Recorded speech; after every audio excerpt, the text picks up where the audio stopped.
আসসালামু আলাইকুম বন্ধুরা, আশা করছি সবাই ভালো আছো। আলহামদুলিল্লাহ আমিও ভালো আছি। আমি শবনম আবারও তোমাদের মাঝে ফিরে এসেছি একদম ইউনিক মজাদার একটি রেসিপি নিয়ে। আশা করছি সবারই ভালো লাগবে।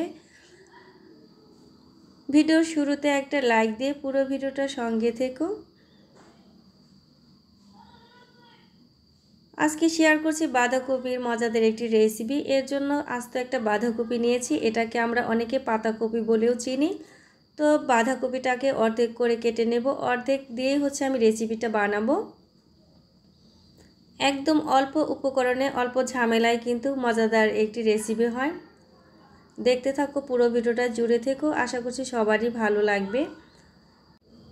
বাঁধাকপির মোটা যে পাতা থাকে সেটা কিন্তু নেওয়া যাবে না, একদম চিকন চিকন যে পাতা সেগুলোই নিতে হবে। মোটা পাতা নিলে খেতে ভালো লাগবে না।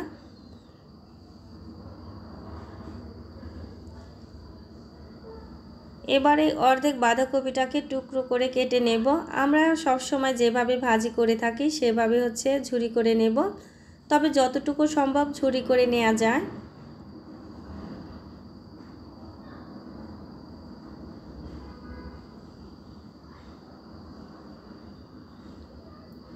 আজকের এই রেসিপিটি যদি তোমাদের কাছে খুব বেশি ভালো লেগে থাকে তাহলে অবশ্যই প্রিয়জনের কাছে শেয়ার করে দিতে পারো। তো ঝুরি ঝুরি করে আমি কেটে নিচ্ছি। ভিডিওটি দেখতে দেখতে যে সকল বন্ধুরা একটা লাইক দিতে ভুলে গিয়েছো, এক্ষুনি একটা লাইক করে দিও।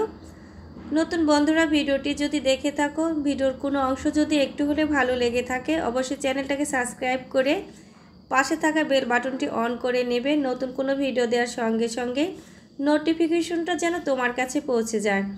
আর এই কাজটি যে সকল বন্ধুরা করে নিয়েছো তোমাদের সবাইকে অনেক অনেক ধন্যবাদ এবং মন থেকে ভালোবাসা রইল। তো অর্ধেক বাঁধাকপি আমার একদম ঝুরি করে নেওয়া হয়ে গিয়েছে, এবার ভালো করে ধুয়ে নেব।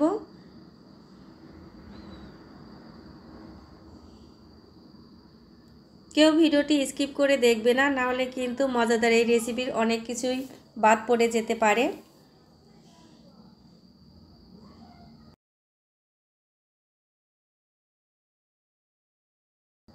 তো চুলায় একটা প্যান বসিয়ে পরিমাণ মতো পানি দিয়ে দিয়েছি। পানিটা যখন হালকা ফুটে উঠেছে তখন ঝুরি করা বাঁধাকপিটা দিয়ে দেব। তো ঢাকনা দিয়ে ঢেকে রাখবো। পুরোপুরিভাবে বাঁধাকপিটাকে সিদ্ধ করে নিতে হবে। আমার ভিডিওগুলো আমার বন্ধুদের কাছে কেমন লাগে কমেন্টের মাধ্যমে অবশ্যই জানিয়ে যেও। তোমাদের সুন্দর সুন্দর কমেন্টের মাধ্যমে নতুন নতুন ভিডিও বানাতে আমি অনেক অনেক বেশি উৎসাহিত হই।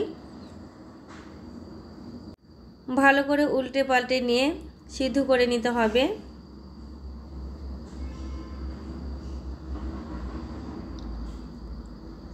তবে এমনভাবে সিদ্ধ করতে হবে বাঁধাকপিটা যেন পুরোপুরি সিদ্ধ হয়ে যায়, আবার যেন একেবারে গলে না যায়।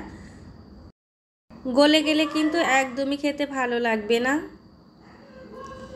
তো খুব ভালোভাবে সিদ্ধ করে নেওয়া হয়ে গিয়েছে। এবার একটা চালনির সাহায্যে পানি থেকে ছাড়িয়ে নেব।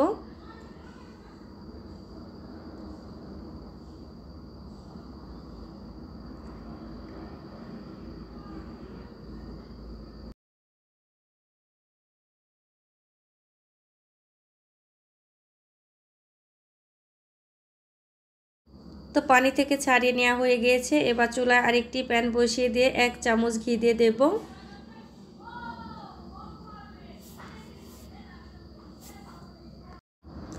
কিছুটা বাদাম এবং কিশমিশ ভেজে নেব, এতে করে সুন্দর একটি স্মেল আসবে। ঘি দিয়ে ভাজলে ভালো লাগবে খেতে।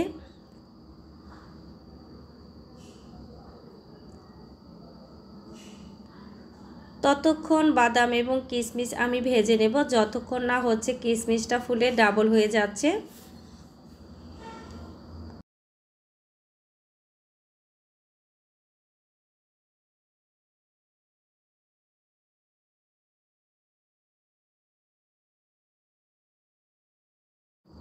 এই রেসিপিটা বন্ধুরা অবশ্যই বাসায় একবার হলেও ট্রাই করে দেখবে। তো ভালোভাবে ভেজে নেওয়া হয়ে গিয়েছে। আবারও চুলায় একটা প্যান বসিয়ে 1 কেজি দুধ দিয়ে দেব। দুধটাকে খুব ভালোভাবে জাল করে হাফ কেজি করে নেব। অবশ্যই বাঁধাকপি সেমাইটা রান্না করতে হলে দুধটাকে ঘন করে নিতে হবে। পাতলা দুধে বাঁধাকপিটা দিলে খেতে ভালো লাগবে না, পানি পানি লাগবে। তো দুধটাকে ভালো করে জাল করে নেবার পর হচ্ছে এখানে দারচিনি এলাচ দিয়ে দিলাম। অবশ্যই এলাচ দারচিনিটা দিতে হবে, না হলে বাঁধাকপির যে একটা গন্ধ থাকে সেটা কিন্তু থেকেই যাবে। দিয়ে দিচ্ছি চিনি।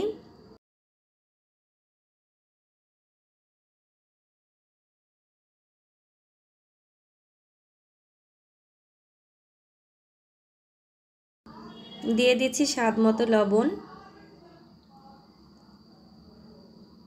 এবং দিয়ে দিচ্ছি কোরানো নারকেল। এবার ভালোভাবে নেড়ে চেড়ে চিনিটাকে গলিয়ে নিতে হবে।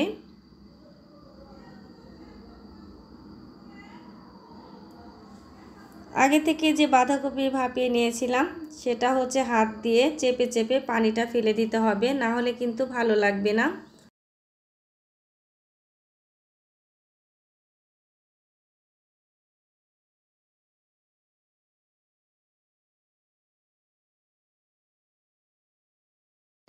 এই রেসিপিটি যদি কাউকে না বলে খাওয়ানো হয় সে বুঝতেই পারবে না এটা বাঁধাকপি দিয়ে করা হয়েছে। খেতে একদম লাচ্চা সেমাইয়ের মতো হবে। আমি যে প্রসেসে রান্না করেছি সেভাবেই যদি তোমরা রান্না করে নাও তাহলে ভীষণ মজা হবে খেতে, কেউ ধরতেই পারবে না এটা বাঁধাকপি লাচ্চা সেমাই। তো চিনিটা খুব ভালোভাবে গলে গিয়েছে, এবার বাঁধাকপিটা দিয়ে দিচ্ছি। বাঁধাকপিটা দেবার পর খুব বেশি সময় নিয়ে রান্না করতে হবে না, ভালোভাবে 5টা থেকে 6টা বলক দিয়ে নেব, তাহলে ভালোভাবে রান্নাটা হয়ে যাবে। এবার দিয়ে দিচ্ছি ভেজে রাখা বাদাম এবং কিশমিশ। বাঁধাকপিটা দেবার পর খুব বেশি সময় রান্না করা লাগবে না, 4 থেকে 5টা বলক দিয়ে নামিয়ে নিলে রেডি হয়ে যাবে বাঁধাকপি লাচ্চা সেমাই। কারণ হচ্ছে বাঁধাকপিটাকে তো আগে খুব ভালোভাবে সিদ্ধ করে নেওয়া হয়েছে, বেশি সময় নিয়ে রান্না করলে একেবারে গলে যাবে, তখন কিন্তু খেতে ভালো লাগবে না। তো রান্নাটা আমার কমপ্লিট, এবার পরিবেশন করে তোমাদেরকে দেখাচ্ছি। তো দেখো বন্ধুরা কতটা ইয়াম্মি লাগছে দেখতে, যতটা ইয়াম্মি দেখতে লাগছে খেতেও কিন্তু মাশাআল্লাহ মাশাআল্লাহ দারুণ হয়েছিল। অবশ্যই বাসায় ট্রাই করো, বুঝতে পারবে। তো রেসিপিটি তোমাদের কার কাছে কেমন লেগেছে কমেন্টের মাধ্যমে জানিও। সবাইকে অসংখ্য ধন্যবাদ ভিডিওটি দেখার জন্য। আল্লাহ হাফেজ।